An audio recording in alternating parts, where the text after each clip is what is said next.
الحمدللہ نحمدہ ونصلی علی رسولہ الکریم اما بعد فاعوذ باللہ من الشیطان الرجیم بسم اللہ الرحمن الرحیم۔ محترم سامعین، آج ہم سورۃ انعام کے تیسرے رکوع کا مطالعہ کریں گے۔ یہ رکوع انسان کے دل میں آخرت کی جواب دہی کا احساس پیدا کرتا ہے اور اسے اس حقیقت سے روبرو کرتا ہے ایک دن ہر انسان کو اپنے رب کے سامنے حاضر ہونا ہے۔ دنیا میں بہت سے لوگ ایسے ہوتے ہیں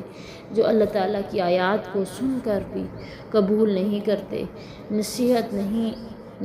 کو نظر انداز کر دیتے ہیں اور آخرت کو اس دور کی بات سمجھتے ہیں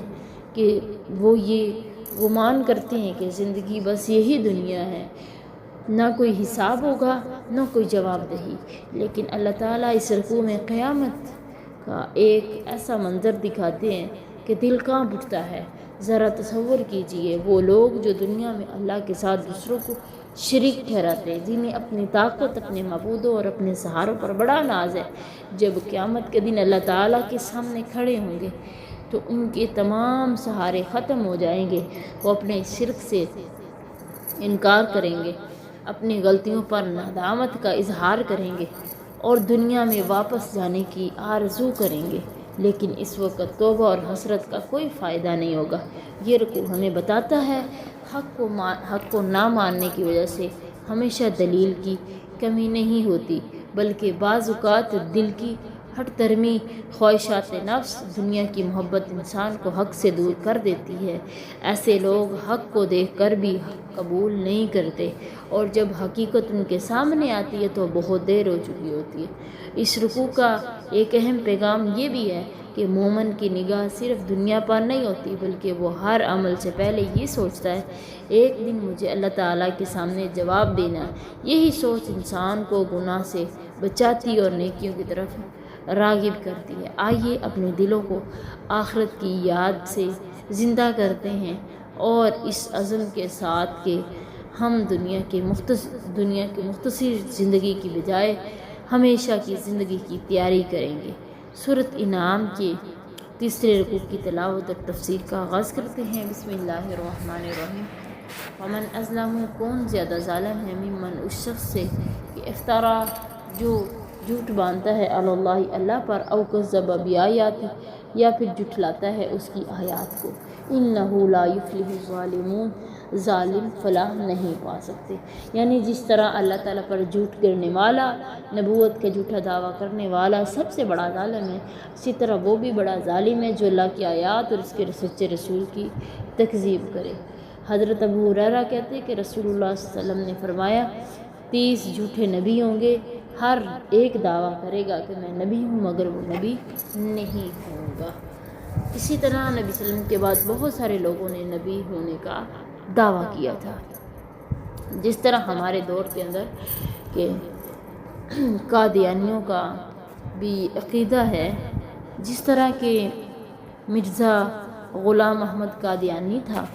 وہ 19ویں صدی کی آخر میں برصغیر قادیان ہندوستان میں پیدا ہوا اور اس نے نبوت کا دعویٰ کیا، جسے مسلمان علماء اور اہل سنت سے متفقہ طور پر رد کیا، کیونکہ اسلام میں خود محمد صلی اللہ علیہ وسلم کو خاتم النبیین یعنی آخری نبی مانا جاتا ہے۔ تو مطلب یہ کہ بہت سارے لوگوں نے نبی ہونے کا دعویٰ کیا۔ آگے اللہ کہہ رہے وَيَوْمَ نَحْشُرُهُمْ جَمِيعًا، جب ہم اکٹھا کریں گے انہیں، ثُمَّ نَقُولُ لِلَّذِينَ أَشْرَكُوا، ہم پھر مشرکوں سے کہیں گے أَيْنَ شُرَكَاؤُكُمُ الَّذِينَ كُنتُمْ تَزْعُمُونَ، کہاں ہیں تمہارے وہ شریک جو تم میرے ساتھ شریک ٹھہراتے تھے، جن کو تم میرے بارے میں ان سے اچھا گمان رکھتے تھے۔ ثُمَّ لَمْ تَكُنْ فِتْنَتُهُمْ، تو پھر ان کا فریب نہیں ہوگا کچھ بھی اس کے سوا، إِلَّا أَن قَالُوا وَاللَّهِ رَبِّنَا، تو بس وہ یہی کہیں گے کہ اللہ کی قسم اللہ ہی ہمارا رب ہے، مَا كُنَّا مُشْرِكِينَ، ہم مشرک نہیں تھے۔ اللہ تعالیٰ قیامت کے دن مشرک اور کافر انسانوں اور جنوں اور شیاطینوں کو جمع کرے گا اور ان سے ان بتوں اور غیر اللہ کے بارے میں پوچھے گا جنہیں وہ اللہ کے ساتھ شریک بناتے تھے۔ کہاں گئے وہ جنہیں تم اللہ کا شریک سمجھتے تھے؟ جب وہ قیامت کے دن مشکل ترین حقائق کو اپنی آنکھوں کے سامنے دیکھیں گے تو شرک سے اپنی برات کا اعلان کریں گے اور اپنے اس جھوٹ پر قسم بھی کھا جائیں گے۔ اللہ کہہ رہے ہیں انظر کیف کذبوا علی انفسہم، دیکھو کہ کیسا وہ اپنے اوپر جھوٹ بول رہے ہیں۔ وَضِلَّ عَنْهُمْ مَا كَانُوا يَفْتَرُونَ، ان سے گم ہو جائیں گے جو وہ جھوٹ بنایا کرتے تھے۔ یعنی اس دن کی دہشت اور اپنی بے بسی اور درماندگی کی بجائے اپنی بے بسی کی بنا پر اپنے بچاؤ کی یہی راہ اپنائیں گے کہ صاف مکر جائیں گے۔ دنیا میں جو انہوں نے افترا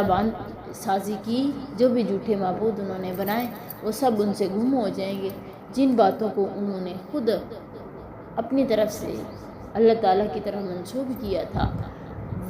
اب وہ سب باتیں غائب ہو جائیں گی۔ وَضَلَّ عَنْهُمْ مَا كَانُوا يَفْتَرُونَ، یعنی مشرکین کی بعض افترا سازی کا تذکرہ اللہ تعالیٰ نے قرآن میں کیا ہے کہ قُلْ أَرَأَيْتُمْ مَا أَنزَلَ اللَّهُ لَكُم مِّن رِّزْقٍ فَجَعَلْتُم مِّنْهُ حَرَامًا وَحَلَالًا قُلْ اللَّهُ أَذِنَ لَكُمْ أَمْ عَلَى اللَّهِ تَفْتَرُونَ، کہ کہہ دو کہ تم نے جو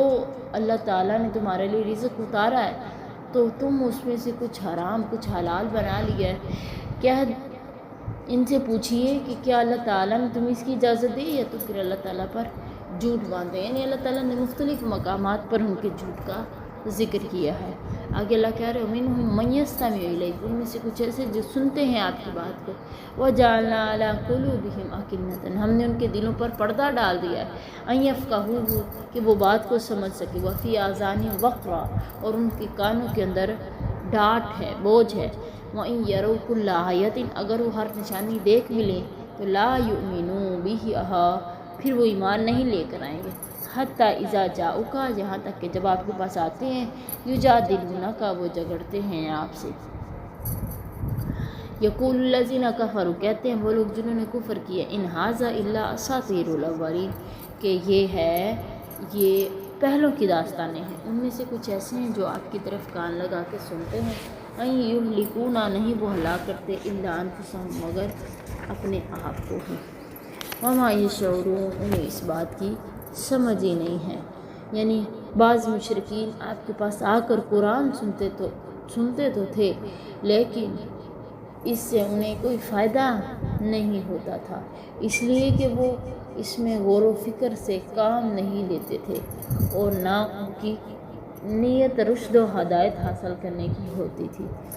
اس لیے اللہ تعالیٰ نے ان کے دلوں پر پردہ ڈال دیا تھا تاکہ وہ قرآن کو نہ سمجھ سکیں، اور ان کے کانوں میں ڈانٹ ڈال دیا تھا تاکہ وہ خیر کی باتوں کو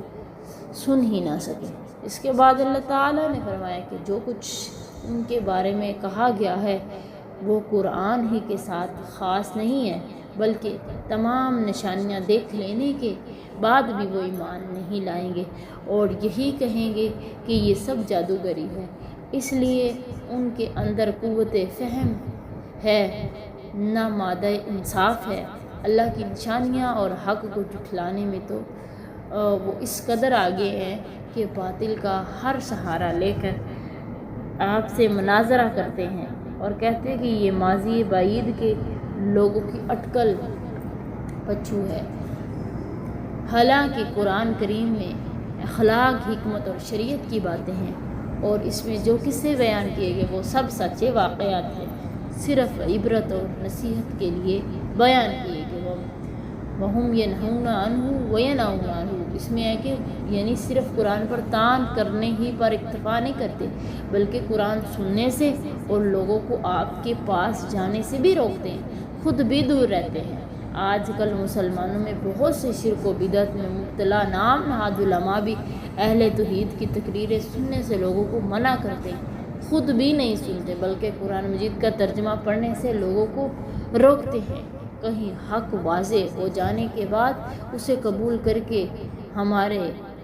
چنگل سے نہ نکل جائیں، لیکن ایسا کرنے سے وہ اللہ تعالیٰ اور اس کے دین کا کچھ نہیں بگاڑ سکیں گے، بلکہ اپنی ہی ہلاکت کا سامان وہ تیار کر رہے ہیں، اور یہ سمجھتے ہی نہیں ہے کہ ایسا کرنے سے ہم اپنا نقصان کر رہے ہیں۔ وَلَوْ تَرَىٰ إِذْ وُقِفُوا عَلَى النَّارِ، جب او کاش کہ وہ دیکھ لیں جب وہ آگ کے سامنے کھڑے کیے جائیں گے، قالوا یا لیتنا، کہیں گے ہے افسوس کہ نردو، ہم دنیا میں دوبارہ لٹا دیے جائیں، ولا نکذب بآیات ربنا، ہم نہ جھٹلائیں گے اپنے رب کی نشانیوں کو، ونکون من المؤمنین، ہم ایمان والوں میں سے ہو جائیں گے، بل بدا لہم، بلکہ واضح ہو جائے گا ان پر، ما کانوا یخفون من قبل، جو اس سے پہلے چھپاتے تھے، ولو ردوا لعادوا، اگر دوبارہ انہیں دنیا میں لٹا بھی دیا جائے پھر سے وہ وہی کریں گے، ما نہوا عنہ، جس سے منع کیا گیا تھا، وانہم لکاذبون، بے شک وہ جھوٹ بولنے والے، وقالوا، وہ کہتے ہیں ان ہی الا حیاتنا الدنیا، وہ کہتے ہیں کہ یہ دنیا کی زندگی ہے، وما نحن بمبعوثین، ہم دوبارہ زندہ نہیں کیے جائیں گے، ولو تری اذ وقفوا علی ربہم، اگر وہ دیکھ لیں جب اپنے رب کے سامنے کھڑے کیے جائیں گے، قال الیس ھذا بالحق، تو اللہ کہے گا کیا یہ حق نہیں ہے، قالوا بلی وربنا، وہ کہیں گے کیوں نہیں اللہ یہ حق ہے، قال فذوقوا العذاب، اللہ کہے گا اگر یہ حق ہے تو پھر یہ چکھو عذاب، بما کنتم تکفرون، اس وجہ سے کہ تم دنیا میں رہ کر کفر کیا کرتے تھے۔ مشرکین مکہ اپنے آپ کو کس طرح ہلاک کر رہے ہیں، اور اس کی کیفیت بیان کی جا رہی ہے کہ وہ دنیا میں تو قرآن مجید کی تکذیب کرتے ہیں، لیکن آخرت میں انہیں اپنے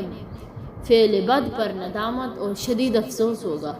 تمنا کریں گے کہ کاش کہ ہم دوبارہ دنیا کی طرف لوٹا دیے جائیں تو قرآن کی تکذیب نہ کریں بلکہ اس پر ایمان لے آتے۔ ان کی یہ تمنا عزم صادق اور خلوص اعتقاد کی بنیاد پر نہیں ہوگی، بلکہ انہیں یقین ہو جائے گا کہ وہ اپنے شرک کی وجہ سے ہلاک ہو کر رہیں گے، اور اسی لیے پریشانی کے عالم میں اپنی جھوٹی تمنا کا اظہار کریں گے، لیکن اللہ جانتا ہے کہ اگر دوبارہ دنیا میں انہیں لٹا بھی دیا جائے، عذاب آخرت کا وہ جو منظر ابھی ان کی آنکھوں کے سامنے ہے پس منظر میں چلا جائے تو پھر وہ اپنے کفر اور شرک کی طرف لوٹ آئیں گے، اس لیے کہ ہر حال میں جھوٹ بولنا ان کی فطرت میں داخل ہے۔ اگر فرض کر لیا جائے کہ وہ لوگ بعث بعد الموت اور قیامت کے مناظر دیکھ لینے کے بعد دوبارہ دنیا میں بھیج دیے جائیں تو اللہ جانتا ہے کہ وہ تمرد اور عصیان کی وجہ سے یہی کہیں گے کہ اس دنیاوی زندگی کے بعد اب کوئی دوسری زندگی نہیں ہے، موت کے بعد ہم دوبارہ زندہ نہیں کیے جائیں گے، پھر قیامت کے دن کا ایمان تو انہیں کوئی فائدہ نہیں دے گا۔ جب وہ ہر منظر اپنی آنکھوں سے دیکھ لیں گے تو اس دن تو ان کے لیے اعلان ہوگا کہ اپنے کفر کے بدلے میں عذاب کا مزہ چکھو۔ حضرت ابی ہریرہ کہتے ہیں کہ رسول اللہ صلی اللہ علیہ وسلم نے فرمایا قیامت قائم نہ ہوگی جب تک سورج مغرب سے طلوع نہ ہو، جب سورج مغرب سے طلوع ہوگا تو سارے لوگ ایمان لے آئیں گے، لیکن اس روز ایمان لانا کسی ایسے شخص کے لیے نفع بخش نہیں ہوگا جو پہلے ایمان نہیں لایا تھا یا جس نے ایمان کے ساتھ اچھا عمل نہیں کیا تھا۔ حضرت عبداللہ بن عمر بیان کرتے ہیں کہ رسول اللہ صلی اللہ علیہ وسلم نے فرمایا بے شک اللہ تعالیٰ اس وقت تک بندے کی توبہ قبول فرماتا رہتا ہے جب تک نزع کا عالم طاری نہ ہو جائے۔ تو اس وقت کے آنے سے پہلے ہمیں اللہ سے اپنے گناہوں پہ نادم و شرمسار ہو کے توبہ کر لینی چاہیے تاکہ ہم اللہ تعالیٰ کے برگزیدہ بندوں میں شامل ہو سکیں۔ آپ کو یہ اچھا لگا تو صدقہ جاریہ سمجھتے ہوئے اسے دوسرے لوگوں تک اپنے عزیز و اقارب میں ضرور شیئر کریں، اور ویڈیو کو لائک کریں، شیئر کریں اور چینل کو سبسکرائب بھی کر دیں۔